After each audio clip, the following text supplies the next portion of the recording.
I'm Friar Ponchie Vásquez of the Franciscan Friars of the St. Barbara province. I live and minister among the Topowa people, among their nation here in Topowa, Arizona, which is also in the Diocese of Tucson. We Friars have been here since over 100 years, ministering in this particular time and place, although we have a Franciscan presence for over 200 years in this area. And that's why I was sent here to mission. But I first came to our order I entered the order in 1986 when I was received into the order officially. But we could push it back 8 years to 1978 when I entered high school. I would be considered one of the end of the old era of lifers, that we would enter the high school seminary and then go to a college seminary. So again, I went to a diocesan college seminary in San Jose, which no longer exists, but I went there under our friars. And again, I would say I was born in Fort Worth, Texas, so again, I'm a Tejano. I was a small community parish of Our Lady of Guadalupe in Fort Worth, very close-knit. We were very, as we say, Tejana, in the sense of lots of Spanglish, in that sense of very proud of our culture and being who we are. I also was born in the midst of, after the Second Vatican Council and the renewal, which I always considered a very energizing and adventurous and exciting time. Looking back, many consider it a very chaotic time because of the whole era, I suppose, of the 70s and the early 80s. But I found it in the sense that we saw change and doing new things as adventurous and as part of living out our life in the gospel. And so when I wanted to be a friar, again, it was I read the life of St. Francis and was inspired by his life and how he followed Jesus. And I never really met a friar until I entered our high school, which I considered a good thing. but the reality of those who I knew as religious were Claretians. They took care of the Hispanic parishes in that area at the time. And so as I grew up, in that sense, I often describe my vocation as falling in love with God. And so in wanting to just, discover that love. And so it took me to high school in Santa Barbara, California. As our friars used to say, if you got to carry your cross, you might as well carry it in Santa Barbara. And I think it's not a bad place to live. I'd never seen the ocean, so it's like, so again, it would have been lots of new adventures. I mean, it's like, because I'd never been on the California, never seen the ocean, all this kind of thing. And so everything was very exciting. And the context of the council, we believed in that context of relationship, of accompaniment, of just listening and discovering life and with people and how God is incarnate in our daily living. And so hopefully we could learn to see and to experience the profound love of God wherever we found ourselves. And so, and again, as a high school student, I did what high school students do. And this is in the context of learning, but also we did lots of service, whether that was catechesis or, serving in parishes. Also, I took care of our elder friars. At the time, our infirmary was there as well.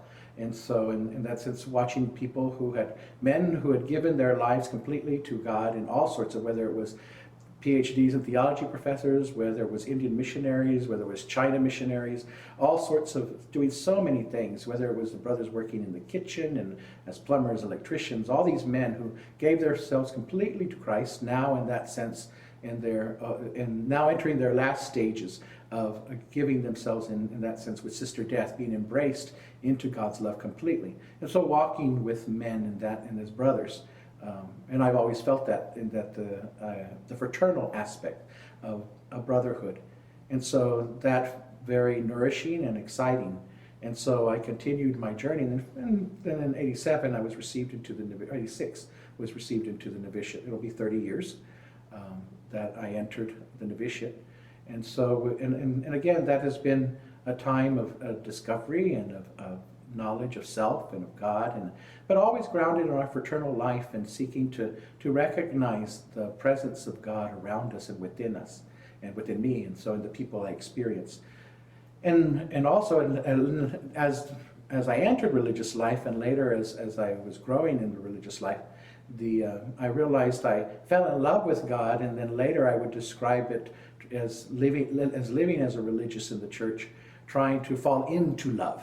I go in that sense to, I had this great experience, or this desire of being pulled forth into to who God is. Now in that sense I had to, let myself be, enveloped or surrounded, and for it to become more alive, and ultimately to become more free in that. And that would be exciting. That would be very challenging. There'd be struggles in all sorts of areas. Again, also because of entering very young, which was somewhat unusual with the groups I was with at the time.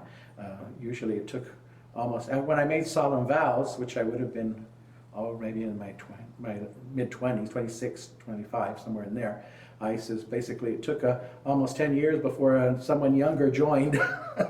And I says, which was fine, but at the same time it was that reality of coming with myself with the excitement and energy, a desire to enter into the love that God is, and to see how to experience God and the trials and tribulations of the people that one would walk with, but at the same time in the joys and the accompaniment and the sharing that we have had.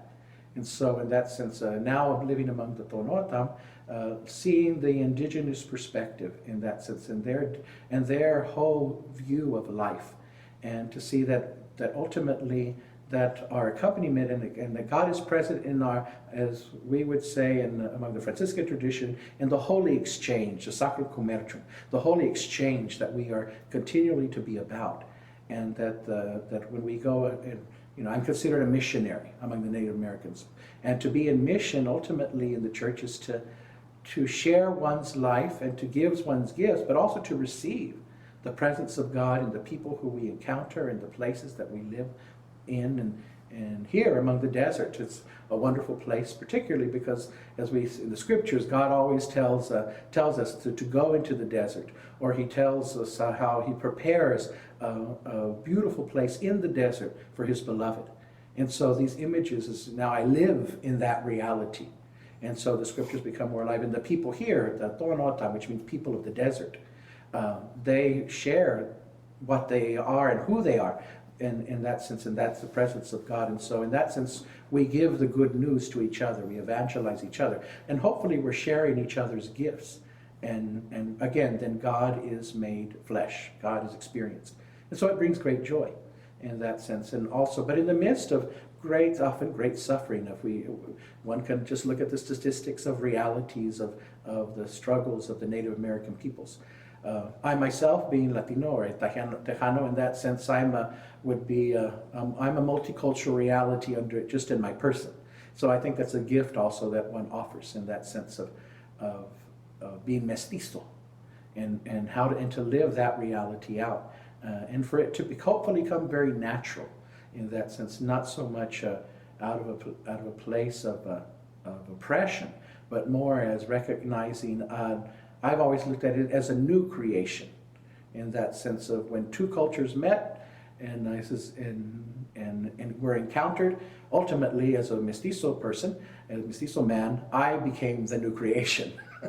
And so in that sense, and if one prays on that, I go and reflects on that, how wonder what God chooses to do with the person, in that sense, and how God will reveal and use us as instruments of great grace and peace, and allow us to, and if we stay open, then we begin to be able to receive the love of God given in each place and each time with the people that we find ourselves with.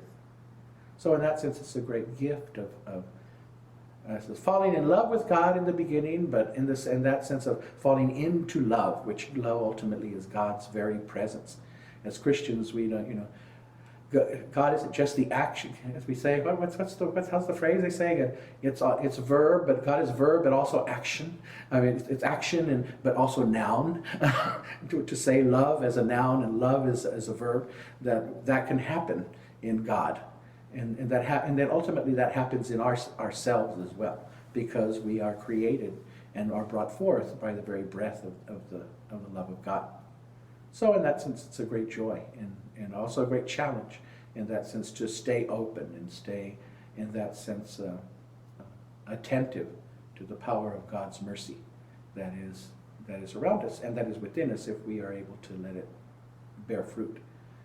And so hopefully in the sense of the call, in the context of vocation, that allows me to become my full self. And I have found it a good place in that sense that God has brought me to life and to birth within our community of Franciscans. And in our minority and our seeking to find the simple way. I always say we friars ultimately back into things. We never notice when we're going, what we're doing. And I says, and the next thing we know, we're doing great things because we open our hearts and let God be the source of the energy and compassion. So a person, if you're interested in opening your heart or wanting to follow Christ in the context, particular vocation of consecrated life, giving yourself either as a religious, a priest, a brother, sister. Hopefully the first thing is to pray. Stop. And when I say that, I says I go, yes, our formal prayers are important, but the reality is just spend time in the silence of your heart with God and ask God to speak. And allow yourself to be able to create a space where God will come and dwell. Ultimately, that's what contemplation is. So create a space where the beloved will come to dwell within you, and to see how your talents, your gifts. And then, after that reflection, begin to experiment with the talents and the gifts. So that means, get involved in communities. You should look for places that you might feel uncomfortable. And I would tend to get more the simple things. If you've never worked at a soup kitchen, go to a soup kitchen. If you're uncomfortable maybe being a lector, well, then try to practice reading a little bit and doing that. If you're, maybe if you're studying and you have problems with public speaking, well, take a drama class. If that's your arena. I says, if you're in studies, or if you're doing construction work, in the sense, if maybe you're in charge of demolition of a building, do you reflect on your daily living and see that sometimes you have to bring things down to create new?